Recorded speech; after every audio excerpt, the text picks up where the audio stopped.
Hello guys and welcome to another Rewind review. In this video we're going to be travelling back to the year 1973 to take a look at a martial arts classic, and that is Enter the Dragon. Written by Michael Allen and directed by Robert Clouse, Enter the Dragon sees a Shaolin martial artist travelling to an island fortress to spy on an opium lord who is also a former monk from his temple under the guise of attending a fighting tournament. The movie stars Bruce Lee, John Saxon, Jim Kelly, Kine Shi, Robert Wall, Anna Capri, Angela Mao, Betty Chung, Jeffrey Weeks and Bolo Young. Enter the Dragon is considered one of the most influential martial arts movies that has ever been made and is one of the earliest co-productions between Hollywood and Hong Kong. It's that influential that I reckon most people will have encountered something to do with this movie without even realising it, whether that is something that was inspired by it or something that references it. And it can range from anything such as a parody or just like straight up homage in some way, either visually or musically. Case in point, I grew up watching a TV show called Takeshi's Castle, one of the greatest game shows ever made. And one of my favourite challenges was the Honeycomb Maze. And whenever that challenge was being shown, they'd always play a small bit of music. That music is the main theme of Enter the Dragon. So when I rewatched this movie for this video, I genuinely had a moment of, that's the Honeycomb Maze theme! Now unfortunately this movie is not only known as an influential movie, this is also the last completed movie that Bruce Lee worked on, as he passed away about a month or so before the movie released, so he never got to see the impact that this film had. I'd seen this movie years ago, but I'll be honest, I barely remembered that much about it outside of a few scenes here and there. So when my local cinema decided to do a screening of this movie to mark the 50th anniversary, I thought, you know what, I want to go and rewatch it. And I want to say that it was a pretty good experience overall. It even had a really nice intro from Bruce Lee's daughter, but that was somewhat marred by two guys who basically ejected me from my seat, and they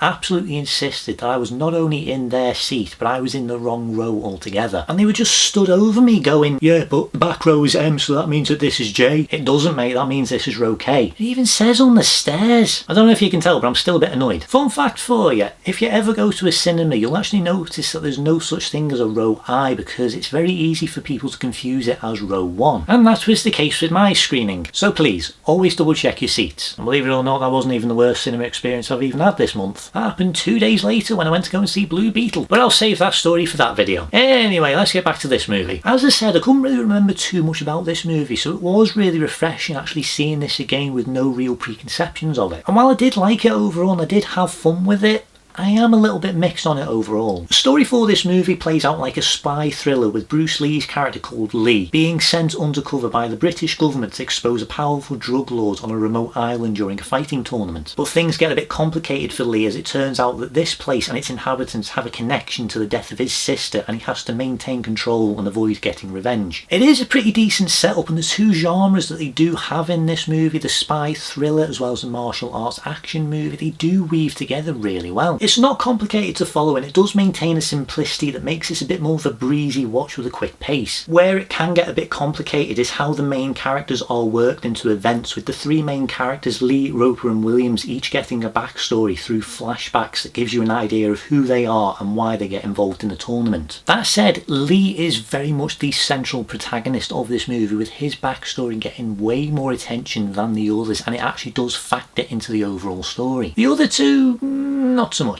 It's good seeing a bit more of where they come from, but for me, those two flashbacks feel a bit unnecessary, especially since the characters get introduced really fast and then the flashbacks just happen more or less just after they get introduced. It could have added a bit more of a mystery to this movie if their backstories were kept hidden, because us as an audience won't know who it is that Lee can trust. The performances are pretty alright though. All three of them do prove to be likeable characters with good personalities that mix dramatic moments and comedy in a believable way, and they all get stuck in during the action scenes. By all accounts, this is Bruce Lee's movie through and through, with him not only directing some scenes of this movie, he choreographed the action sequences and he helped pen the script uncredited. He is genuinely great in this, and he does give this role his absolute all. It is a very physically demanding role and he absolutely nails it. The other two are pretty good too, with John Saxon as a kind of cheesy and suave but fun character called Roper, and we also have Jim Kelly as a character called Williams, who gets most of the funniest scenes and lines and does get some really cool moments, but he does feel very underutilised compared to the other two. And I was genuinely a little bit shocked at the direction that they did go with his character, because it really only serves as motivation for Roper, and I feel like any sort of build up that they had done with Williams up until this point kind of feels a little bit wasted. And the same can be said for a lot of the other characters in this movie, because most of the cast really is populated by people playing either goons or security guards that don't really have anything to do other than just fight or get beat up. There are 3 characters that do get a tiny bit more attention, and those are Braithwaite, played by Jeffrey Weeks, Mei Ling, played by Betty Chung, and O'Hara, played by Robert Wall. The characters are only really in this movie to kind of further the main characters, but I do think the performances that these actors are giving are good overall. Plus, and I was genuinely shocked by this,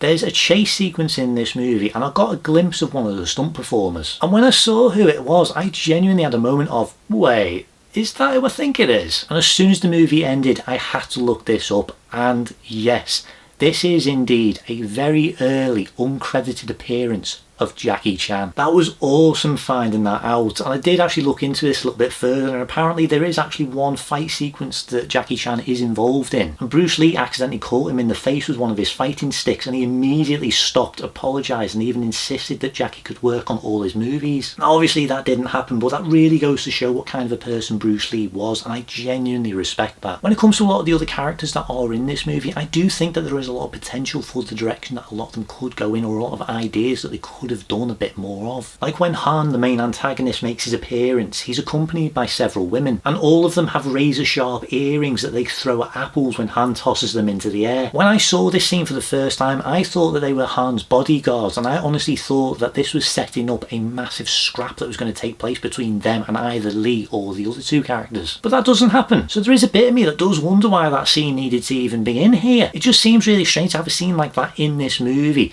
and it isn't a setup for anything. It doesn't ever get brought up ever again. I really think that what they could have potentially done with it and what it does set up could have been really fun. But as for the main antagonist himself, we have Keen Shi playing Han, and he is just a bad guy. He is having an absolute blast playing this character, and there is a charm to him overall, but they don't really do that much with him. I did find it a little bit funny that at one point he does get referred to as a comic book villain, which I disagree with, because to me, he feels way much more like a Bond villain. There are so many parallels between him and a number of different Bond villains, such as his metal hand like Dr. No, and there's even a scene where he's walking around stroking a white cat like Blofeld does. Bond villain. It is really strange because for the most part this movie does try and stay as grounded as possible, and he is a lot more over the top than most of the other characters in this movie, to the point where I do feel like he is from a different movie altogether. That is something I am definitely a little bit split on with this movie, because for the most part it does try and maintain a grounded, realistic approach, and that's most apparent during the fight sequences, but it can go a little bit over the top, sometimes to varying degrees of hilarity, and while it does make it more fun, it doesn't always work and can sometimes come out of nowhere. So that is definitely one of the reasons why this movie is a bit of a mixed bag for me, because I feel like what they should have done is either stick with the grounded approach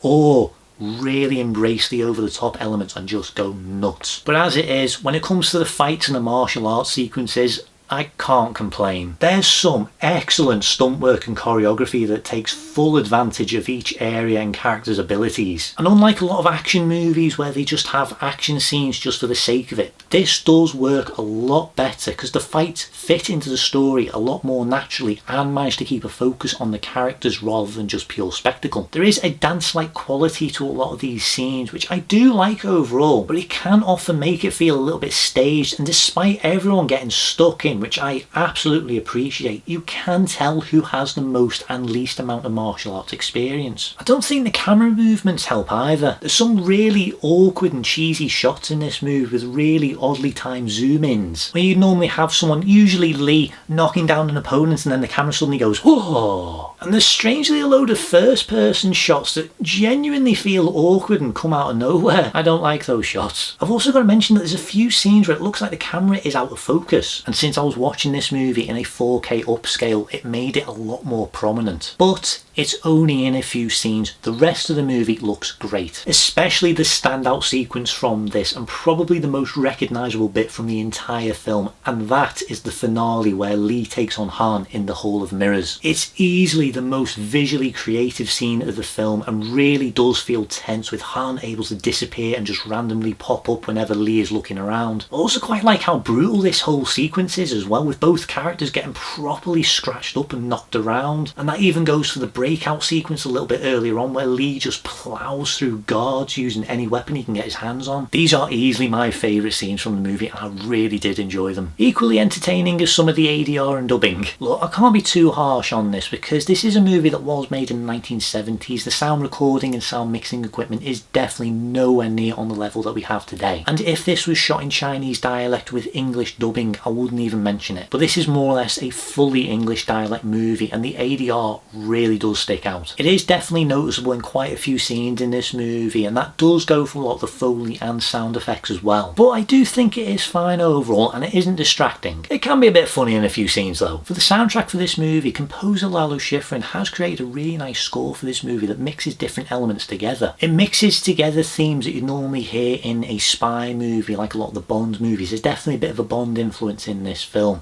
as well as a lot more traditional Chinese themes. And it kind of makes sense considering who Lalo Schifrin is, because this is the guy who actually created the soundtrack for the Mission Impossible TV series, and later went on to go and do the soundtrack for Rush Hour. It does sound decent, and it does work well in this movie overall. And as I said earlier, the main theme for this movie is very recognisable, it is very memorable, and it has gone on to be featured in several different movies and TV shows over the years. Now, this is a movie that came out in the 1970s, and that is very much reflected quite prominently in a lot of the hairstyles and costumes. With that said, this is one of those movies that might not be for the most sensitive viewers, and it does feature a few moments that won't go down very well today. So if you do decide to check this movie out, just make sure you keep in mind that this movie was made in a very different time. Overall, I think this is a fun watch. There's some good characters and a good story that manages to weave together both the spy genre and martial arts genre in a decent enough way. There's some alright music, sprinkles of comedy, some decent action, and I do think it is a good time. That said, there are some missed opportunities and potential setups that never get paid off. Some of the camera movements and angles can come across as a bit awkward, the sound design can be pretty mixed, and the over-the-top moments can feel a bit out of place in something that does try to stay fairly grounded. I will admit this movie does feel a little bit dated, but it is still fun overall. As it is, I do like it, and I can definitely see why this movie is as influential as it is. If you're a cinema buff and you want to check out a little bit of cinema history, I do think that this movie is worth a watch. I would highly recommend checking this movie out if this is something that you would be interested in. It's not going to be for everyone, but if you do like action movies, if you like martial arts movies, I would highly recommend checking this out. It's a good film, and it's a great part of Bruce Lee's legacy. So with all that being said, my rating for Enter the Dragon